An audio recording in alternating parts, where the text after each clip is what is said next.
The leading historians of America who are liberal, and the leader, Sean Wilentz of Princeton, was an anti-Trumper. He wanted Trump impeached, and he said the New York Times lied in this because he's a liberal. Told you every day. I tell you, liberalism has nothing in common with leftism. Professor Wilfred Reilly, political science, Kentucky State University, gives the new course, What's Wrong with the 1619 Project. And he's got books up, which we have as well promoted, because they're important books that he's writing. I'll tell you their names again before I say goodbye. So you were saying things are a lot more complex than 1619. Yeah, the 1619 Project says a number of things that simply aren't true. And obviously the goal of academic research isn't to advance the left or the right, it's to advance the truth. So, I mean, the most obvious critique of 1619 is that the lead author for the project, Nicole Hannah-Jones, at one point openly says that the primary cause of the American Revolutionary War was the desire of the Founding Fathers to keep slaves. And this is an especially insidious thing to say, because it implies that what's unique about America, the fight for freedom, the defeat of the mighty force of British redcoat, that was all done to preserve class and race oppression here. But it turns out that's simply not the case. If you look at the records of the Founding Fathers, I mean, there were massive debates about taxation without representation, French and Indian War debt, the simple desire to be free, to chart their own path as the leaders of a country, as these young, ambitious men, and not to be subjects of the king. It's very difficult to think of the import of that phrase today. But at any rate, slavery wasn't really on the docket. There was a discussion of emancipation in Britain itself at the time, but slaves weren't freed in the British overseas colonies until, I don't have my notes in front of me, but I believe 1833, 1834. It's about 60 years down the road.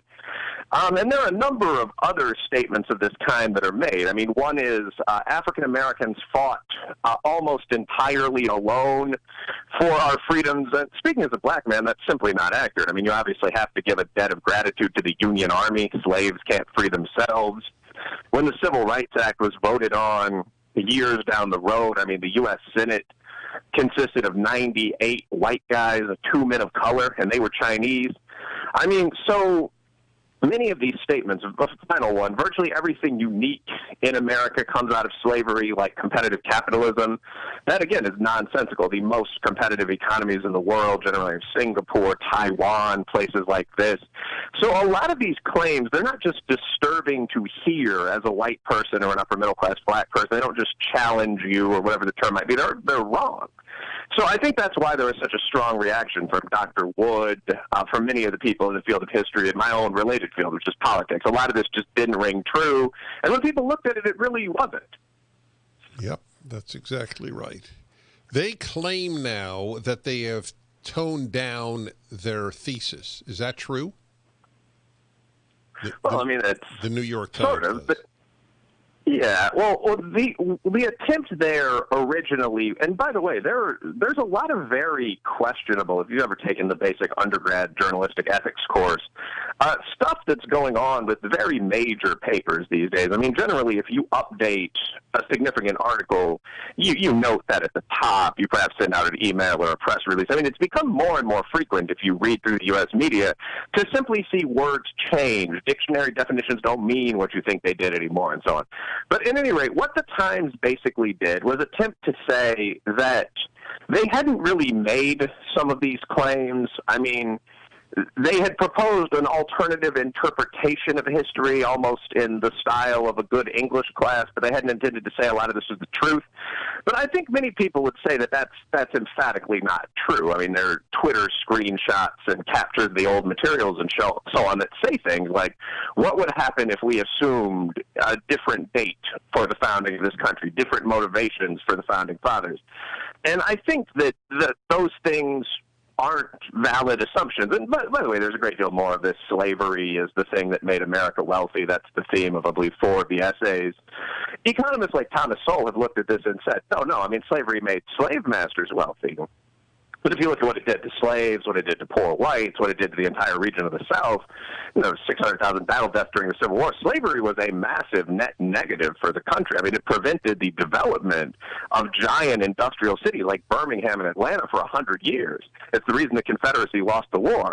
So I would say, one, the attempt to redefine is a bit weak, but also, two, there are plenty of things that are still being asserted that are false. That's exactly right. They were the poorer part of the country. It's so demonstrably false that the country was enriched by slavery, economically enriched. I don't know. I don't know. Other than lie, I don't even know what an appropriate word is. But tell me, and with this, I'll get your final comment. Do you know if it's true that thousands of schools will be teaching this, thousands of high schools? I will say this is where the free choice that we have as Americans, because of the Founding Fathers, comes in. There is a 1619 curriculum. You can simply Google it. Many local school boards are doing so.